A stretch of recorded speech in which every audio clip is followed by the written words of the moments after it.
أعوذ بالله من الشيطان الرجيم. بسم الله الرحمن الرحيم.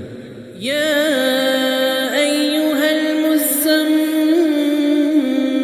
قم الليل إلا قليلا نصفه أو انقص منه قليلا أو زد عليه ورتل القرآن ترتيلا إنا سنلقي عليك قولا ثقيلا إن ناشئة الليل هي أشد وطئا وأقوم قيلا إن لك في النهار سبحا طويلا واذكر اسم ربك وتبتل إليه تبتيلا رب المشرق والمغرب لا إله إلا هو فاتخذه وكيلا